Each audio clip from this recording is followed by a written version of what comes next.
Hello, YouTube viewers.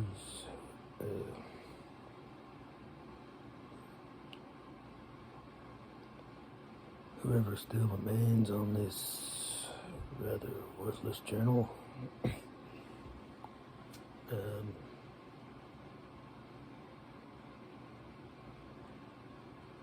I guess I was going to make a video about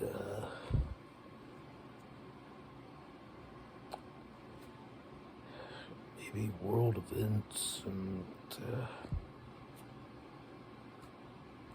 social political turmoil, and then connect that to a bit of philosophical analysis,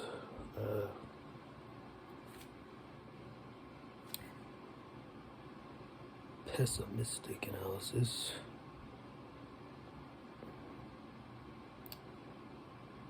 realist analysis, if you ask me. But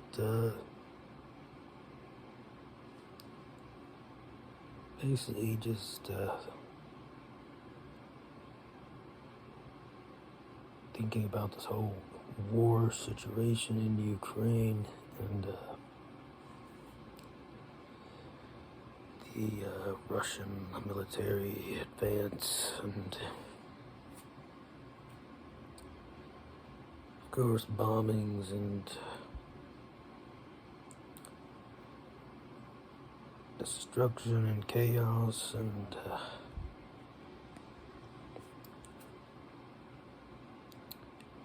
refugees and all the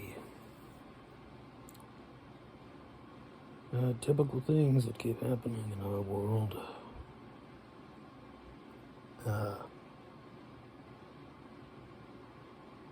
Things that never seem to quite stop.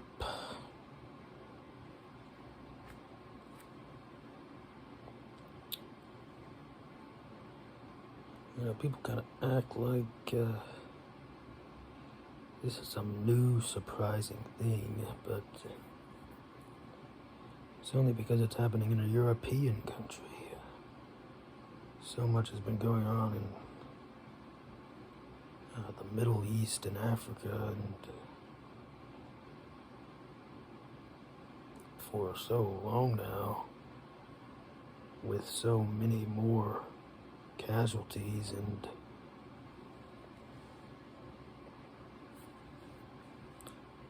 much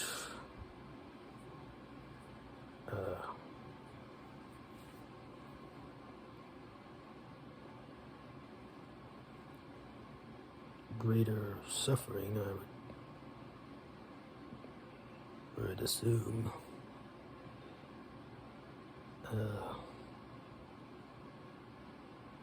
It's sort of just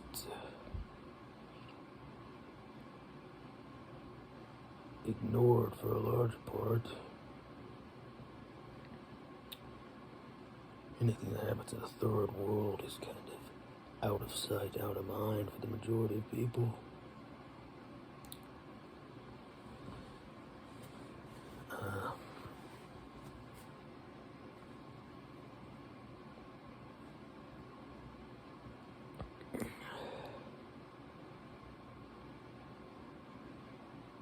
I don't support or condone or have some special love for Putin and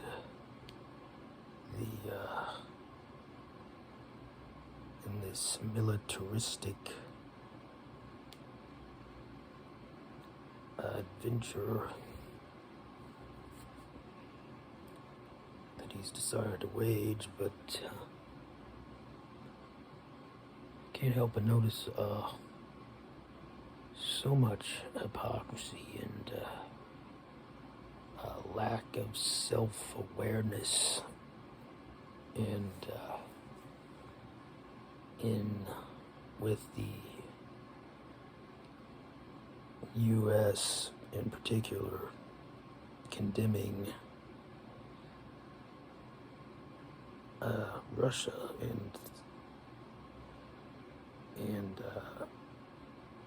the sanctions and the pulling out of all the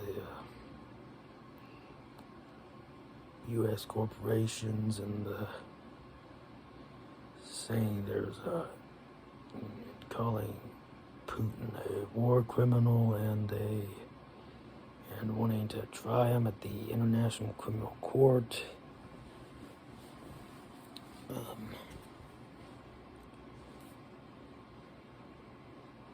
All which may be the truth, but there's just one problem. The U.S. is guilty of far, far worse atrocities and violations of sovereignty and of other nations and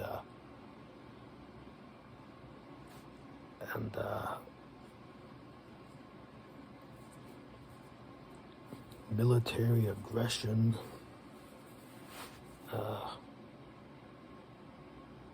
just this, even in this century, with the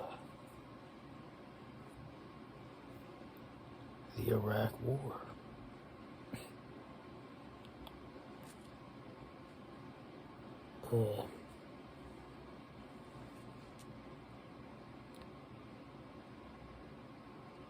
I seem to remember the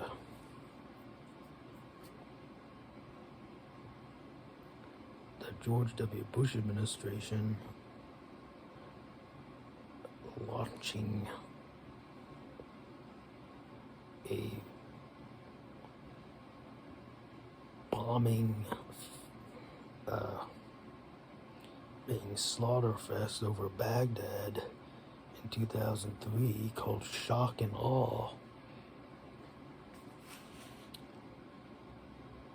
which was broadcast all over our major cable news networks like CNN to shouts of glee and applause from the conservatives in this country. The same ones, like Condoleezza Rice, who are calling Putin a war criminal. I mean, what?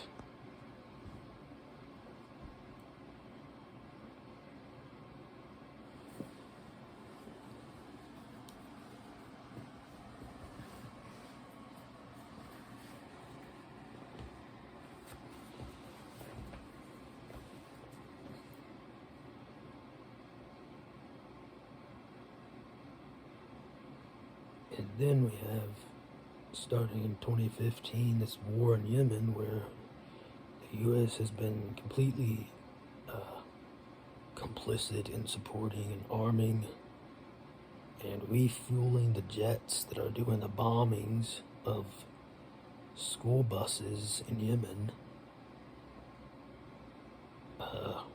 back in 2018.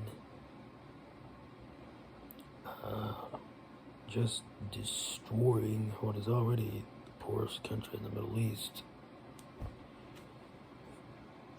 and causing starvation, cholera epidemics,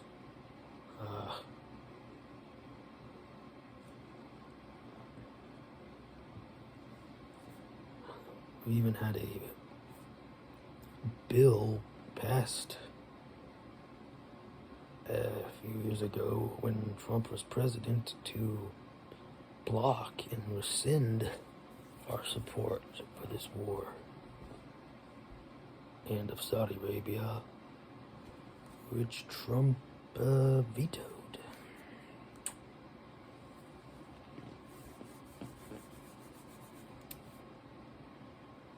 Where's the war crimes trial? Where's the international condemnations? Whereas Russia and China should probably be putting a bunch of sanctions on us. I mean, if we're being consistent and following sort of a universal ethic for holding everyone accountable and to the same standards here.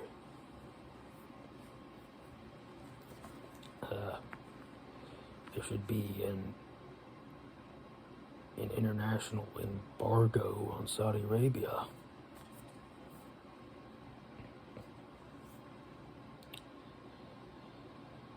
And of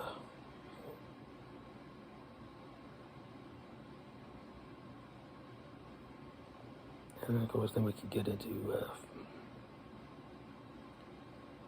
Israel's routine bombing and wars, really one-sided, punitive, collective punishment.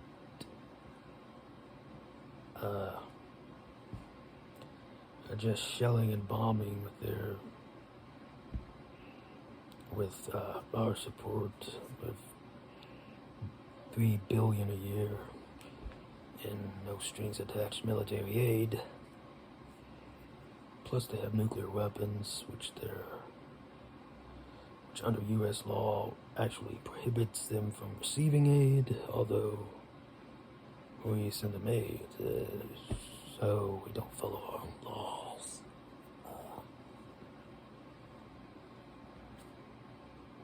I mean,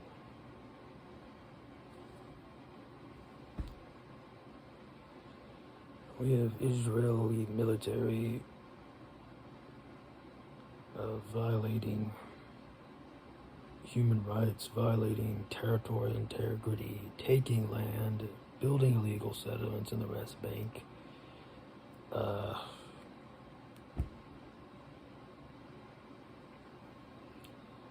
Being an apartheid state, essentially. Multiple UN resolutions calling for the withdrawal and establishing the internationally agreed by all the Arab states, the two-state solution on the borders with minor and mutual adjustments here and there, about roughly the 1967 borders, and nothing is happening. It's only getting worse and worse and worse.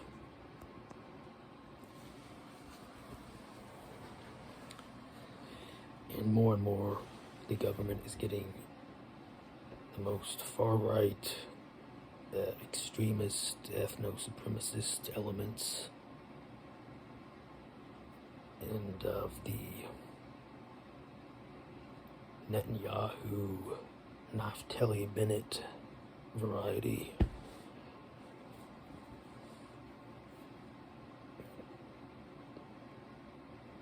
And the whatever was some kind of left or moderate wing of Israeli politics is like eroded away. They're all exiles, like the opponents of Putin in Russia.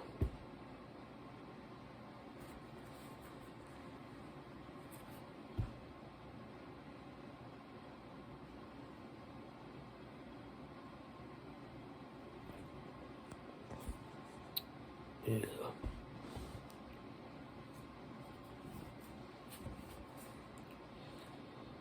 And it doesn't matter what crimes they commit, how many civilians they kill, how many cripples they create, how much pain and misery they inflict on what is essentially an open-air concentration camp, open-air prison,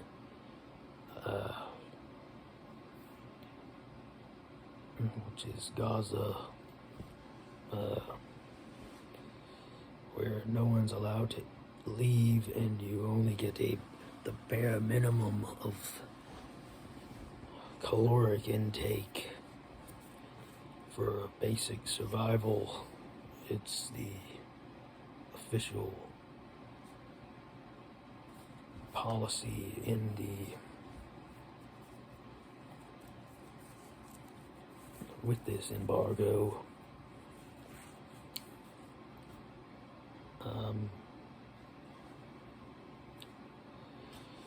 the U.S. will keep supporting, will keep continuing on, and nothing will change.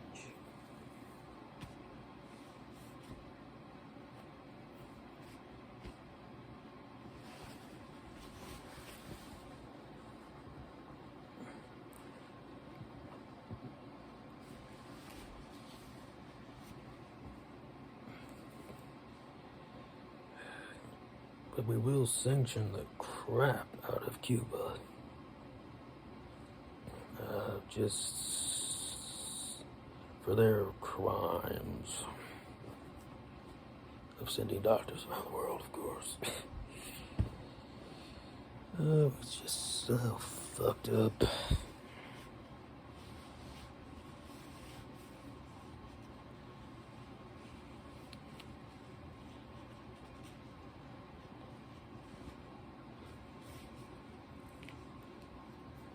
It's just humanity expressing itself.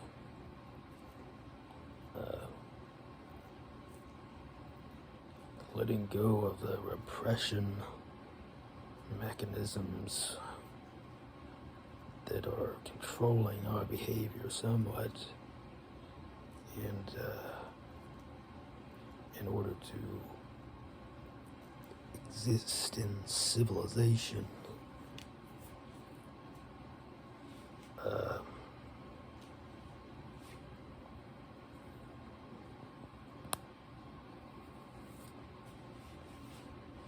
are we better than we were in the past? Have we improved since the days of Genghis Khan and the Spanish Inquisition? Yes. But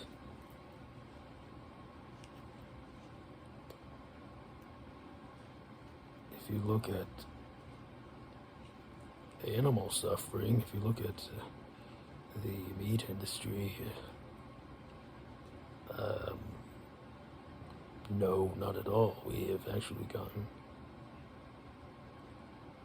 exceedingly worse. And if you just take into account the number of animals, the number of poultry, the number that are slaughtered each day, 9 billion a year just in the United States.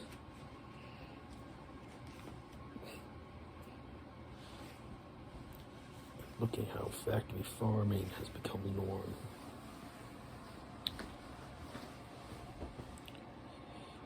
You probably have to conclude that there's more suffering and pain and misery and brutality and cruelty on Earth now than there ever was.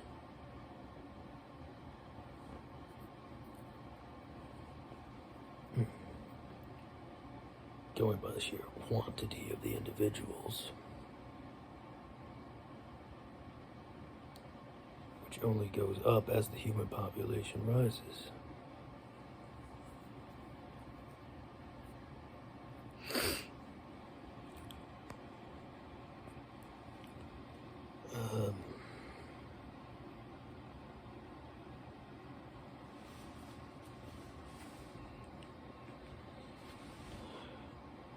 But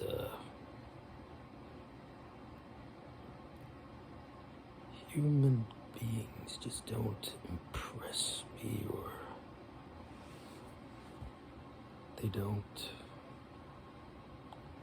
I don't feel proud to be a human, I would say. I do not like what I see. That's the only way I can put it. And I don't want to be responsible and be the progenitor and be the reproducer of another human.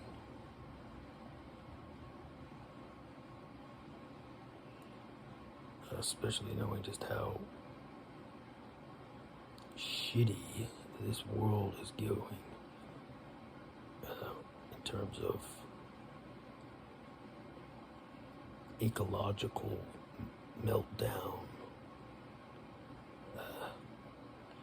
catastrophic, irreversible, abrupt climate change,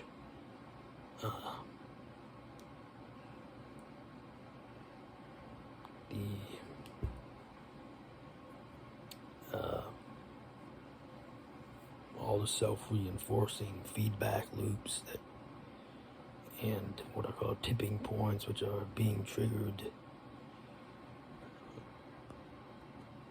even with what has already been accumulated in the past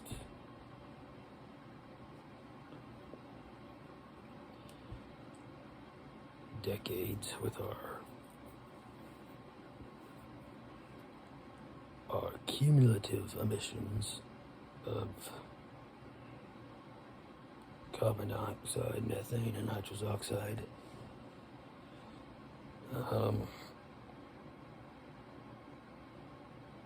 And the death of the Arctic, extreme weather, famines, drought, desertification, all the issues with fresh water,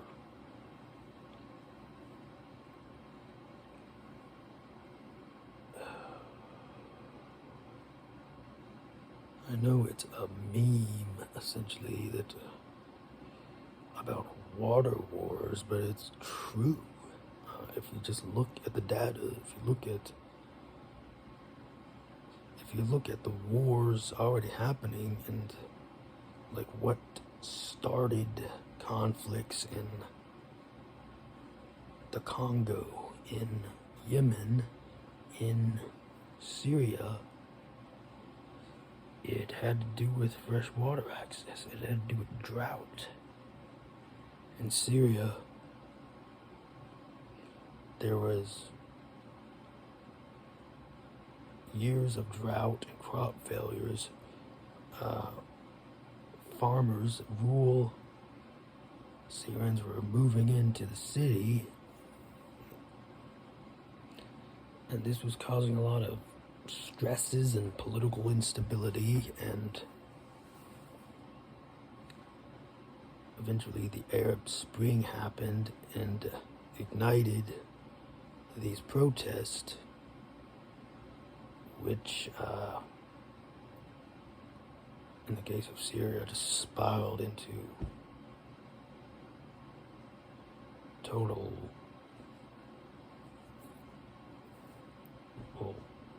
chaos and insurgency, with the U.S. then pouring their money and weapons into theocratic, like Wahhabist rebel groups that would become or break off with ISIS, and we all know what happened. More war crimes. War crimes from Assad, war crimes from ISIS, Daesh, and al-Nusra, probably more war crimes from them.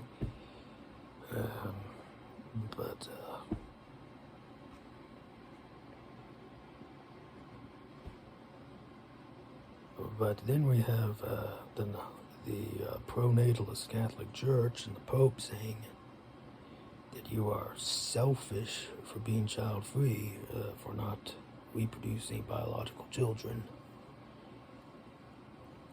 That if you are adopting animals,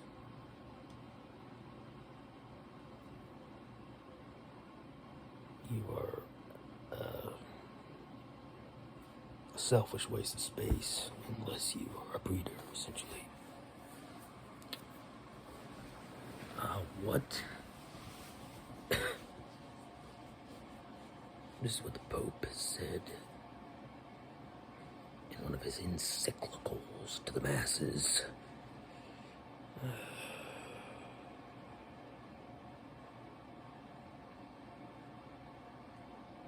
Are you seeing the world? I mean, this Pope does acknowledge the environmental crisis and the climate change.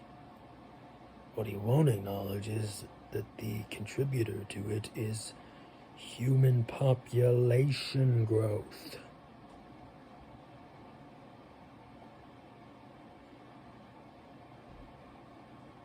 It's the population, stupid.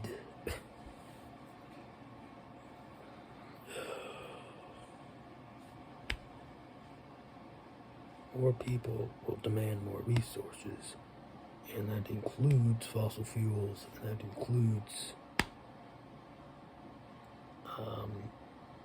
adding to the total per capita emissions, as all countries are striving to the Western wealthy, high consumption, high energy usage,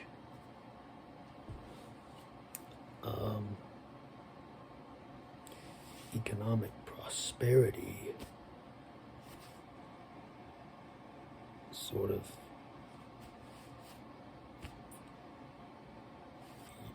Europe, America, Japan, and all the rest,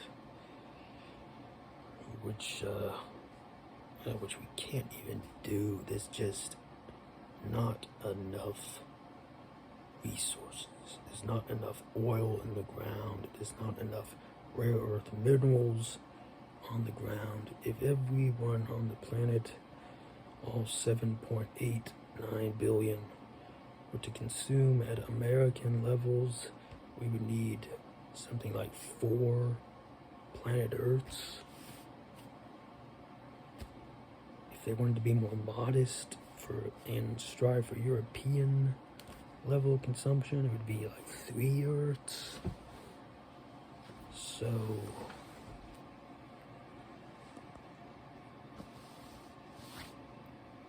I don't see how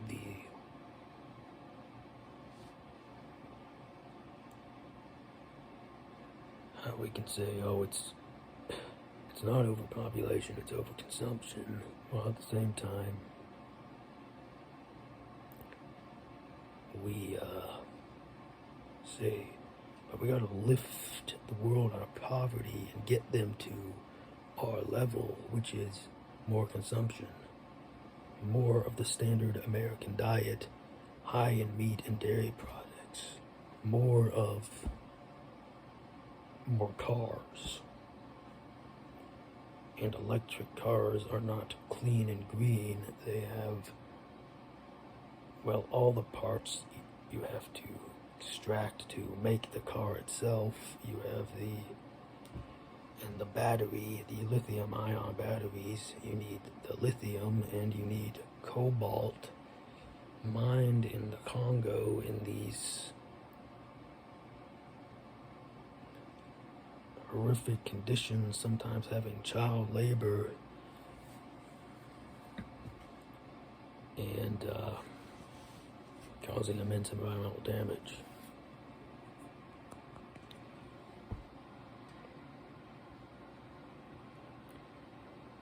And this cobalt is projected to peak at some point mid-century anyway.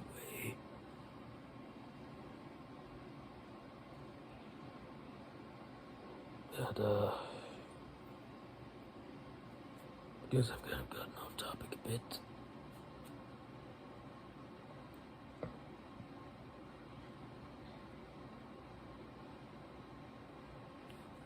But I just think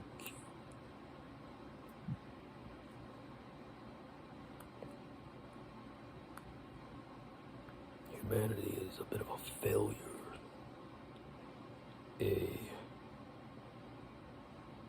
The experiment has run its course, you could say.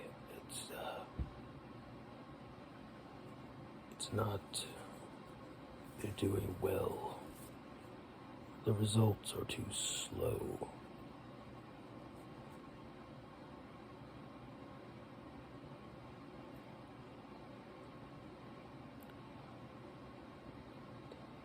I just sort of had this thought experiment, like if there were scientists in a lab creating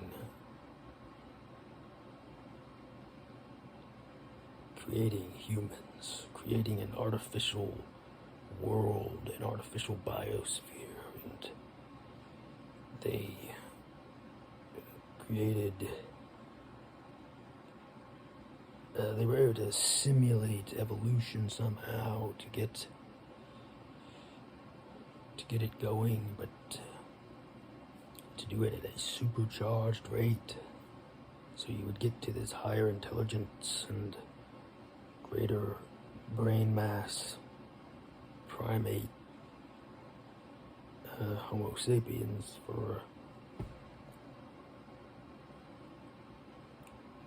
in a short amount of time.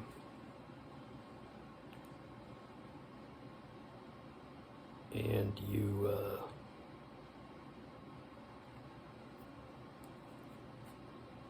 just sort of saw what was happening. You let things happen like an ant farm, and you saw just all these humans were just killing and invading and raping and causing all this extreme violence and enslaving the other species, doing their own little cruel experiments on monkeys, injecting them with cancer, drowning the mice. We go on and on with the details. It seemed like someone would have to come in and say,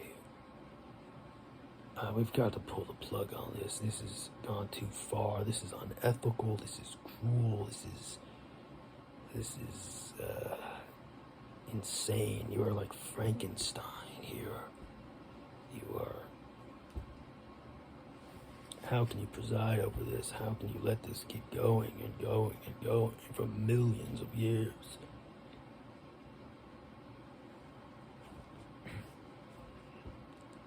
If I was God and seeing this, I would say, blink this out of existence. It's the only rational, humane, compassionate thing to do.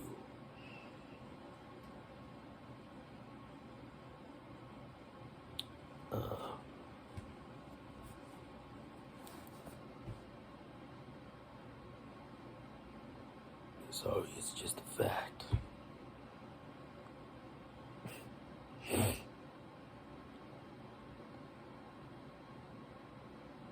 It's just a fact that if an asteroid the size of Jupiter came and annihilated the Earth in 10 seconds, every problem would be solved.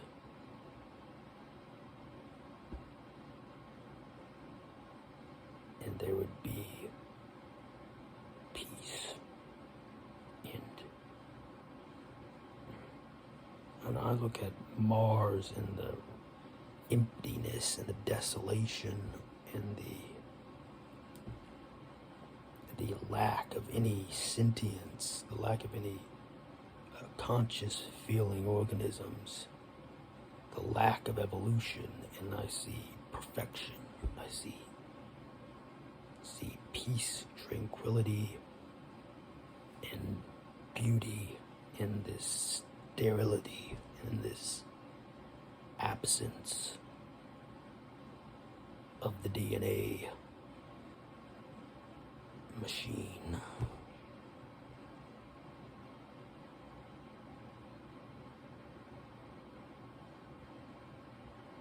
I just can't see it any other way.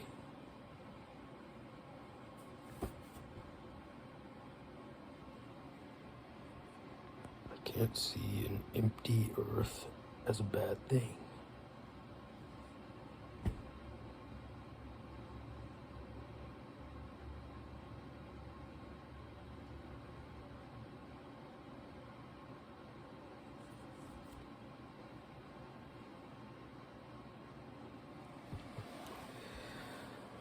I'm going to stop this before it hits the 40-minute mark, so